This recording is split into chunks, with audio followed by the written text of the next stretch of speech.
തമിഴ്നാട് ക്രഷറിൽ ചെല്ലുമ്പോഴത്തേന് വൈകുന്നേരം 5:30 അപ്പോൾ നമുക്ക് ഇന്ന് ഫുഡൊന്നും കഴിക്കാൻ പറ്റിയില്ല. അപ്പോൾ നമ്മളിന്ന് ഓർഡർ ചെയ്ത് കഴിക്കാൻ പറ്റുമോ എന്നാണ് നമ്മൾ നോക്കുന്നത്. അപ്പോൾ ഏകദേശം സമയം ഇപ്പോൾ 5:15 നമ്മൾ ഫുഡ് കഴിച്ചില്ലായിരുന്നു. അപ്പോൾ നമുക്കിന്ന് ഓർഡർ ചെയ്ത് കഴിച്ചു നോക്കാം. ഇവിടെ ഓർഡർ ചെയ്താൽ പല ക്രഷറിലും ഓർഡർ ചെയ്താൽ കിട്ടത്തില്ല. അപ്പോൾ നമ്മൾ ഇന്ന് നിൽക്കുന്ന ക്രഷറിൽ നിന്ന് ഓർഡർ ചെയ്ത് നോക്കാം. ഫുഡ് കിട്ടുമോ ഇല്ലയോ നമ്മൾ ഓർഡർ ചെയ്ത് കഴിക്കാൻ പോവാം. മിക്ക ക്രഷറിലും നമ്മൾ സ്വിഗ്ഗി ഒന്നും വർക്ക് ആവണമെന്നില്ല കേട്ടോ. പക്ഷേ ഇവിടെ എന്തോ ഭാഗ്യത്തിന് വർക്കായി. നമ്മളൊരു നെയ് റോസ്റ്റ് ഓർഡർ ചെയ്തിട്ടുണ്ട്. ലൊക്കേഷൻ ഒന്നും പറഞ്ഞു കൊടുക്കാൻ അറിയത്തില്ല, അതാണ് മെയിൻ പ്രശ്നം. കണ്ടോ നമുക്ക് ഫുഡും കൊണ്ട് വരുന്നു. ഇവർക്ക് യൂണിഫോം ഒന്നുമില്ല കേട്ടോ.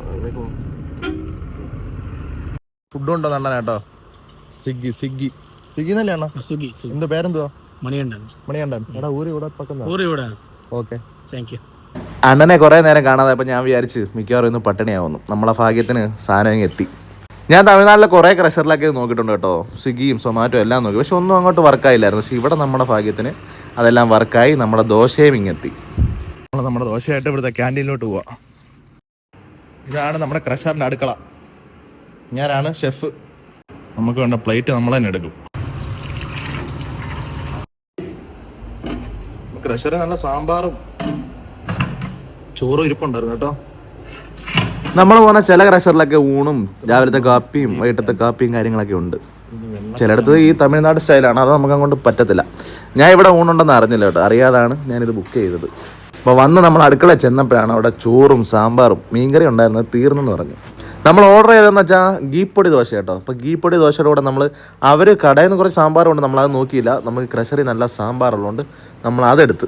വിശന്നിരിക്കുമ്പോൾ നമുക്ക് എന്ത് കിട്ടിയാലും നല്ല ടേസ്റ്റ് ആയിരിക്കില്ല. അതുകൊണ്ട് തന്നെ നല്ല അടിപൊളി ദോശയായിരുന്നു. അപ്പോൾ നമ്മൾ ദോശ നിന്ന് കഴിഞ്ഞിട്ട് എന്തിയെ കപ്പക്കിഴങ്ങ് എന്തിയേ? അപ്പോൾ നമ്മളെ ഷെഫ് രണ്ടെണ്ണം മതി. വേണ്ട എല്ലാണ്ട് വേണം, അത്രയൊന്നും വേണ്ട. എന്തിയേ മതി. പക്ഷേ ഇതൊക്കെ ഉണ്ടെന്ന് ഞാൻ നേരത്തെ അറിഞ്ഞിരുന്നെങ്കിൽ ഞാൻ ഈ ഓർഡർ ചെയ്യാനൊന്നും പോകത്തില്ലായിരുന്നു. നല്ല മധുരക്കിഴങ്ങും നല്ല മുളക് ചമ്മന്തിയൊക്കെ നമ്മൾ അണ്ണൻ ഉണ്ടാക്കി തന്നായിരുന്നു. അല്ലെങ്കിൽ ഇങ്ങനെ പട്ടിണിയാണെങ്കിൽ ഒരു വക കിട്ടത്തില്ല. കഴിക്കാൻ വല്ലതും കിട്ടുവാണെങ്കിൽ ഇങ്ങനെ എന്തെങ്കിലുമൊക്കെ കിട്ടിക്കൊണ്ടേയിരിക്കും. അപ്പോൾ നമ്മുടെ വീഡിയോ ഇഷ്ടപ്പെട്ട എല്ലാവരും ഒന്ന് ലൈക്ക് ചെയ്തേക്കണേ. ടാറ്റാ.